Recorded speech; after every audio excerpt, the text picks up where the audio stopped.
डोंबिवलीमधील MIDC phase 2 मध्ये झालेल्या भीषण स्फोटात 8 जणांचा मृत्यू झाला तर 64 जण जखमी झाले। या स्फोटामुळे डोंबिवली हादरली आहे। डोंबिवली MIDC फेज 2 सोनारपाडा या ठिकाणी अमुदान केमिकल कंपनीमध्ये रिएक्टर ब्लास्ट झालाय, त्यामुळे भीषण आग लागली।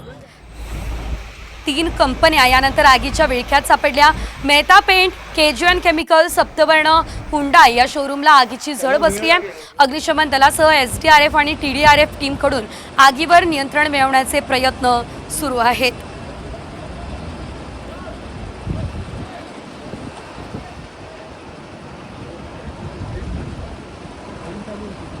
परवाना होता नव्हता तो आता चौकशीमध्ये कळेल। चौकशीमध्ये जे दोषी आढळतील त्यांच्यावर कठोर कारवाई केली जाईल आणि या दुर्घटनेवर देखील सदोष मनुष्यवधाचा गुन्हा दाखल करण्याच्या सूचना दिलेल्या आहेत। ज्यांचा मृत्यू झालेला आहे त्यांच्या परिवारांना, कुटुंबियांना मुख्यमंत्री सहायता निधीतून 5 लाख रुपये दिले जातील। त्याचबरोबर जे आता जखमी आहेत त्यांचा देखील खर्च शासन करेल। त्यांच्या डिपार्टमेंटच्या माध्यमातून, कंपनीच्या माध्यमातून जे काही नुकसान भरपाई देय आहे ती देखील त्यांना मिळेल।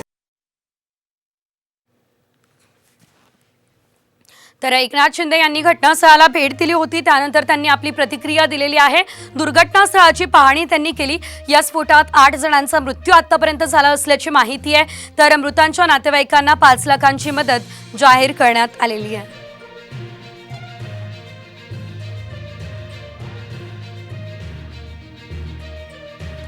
तर याशिवाय मुख्यमंत्री एकनाथ शिंदे यांनी जखमींची सुद्धा रुग्णालयात जात भेट घेतलेली आहे। साधारणतः 64 जण सध्यापर्यंत जखमी असल्याची माहिती मिळते आहे। त्या सर्व जखमींची रुग्णालयात जात स्वतः मुख्यमंत्र्यांनी भेट घेतलेली आहे।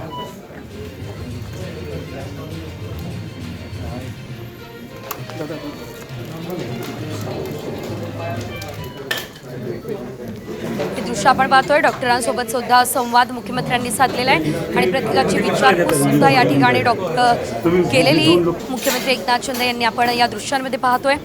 एकनाथ शिंदे यांच्यासोबत श्रीकांत शिंदे सुद्धा उपस्थित आहेत। डोंबिवलीमधील दुर्घटनेनंतर एक धक्कादायक माहिती समोर आली। स्फोट झालेल्या कारखान्यातील बॉयलरला परवानगी नव्हती, ही माहिती कामगार विभागाने दिली आहे। सखोल चौकशीनंतर अतिरिक्त माहिती आता दिली जाणार आहे। मात्र ही अतिशय मोठी अपडेट या संपूर्ण प्रकरणासंदर्भातली समोर आलेली आहे।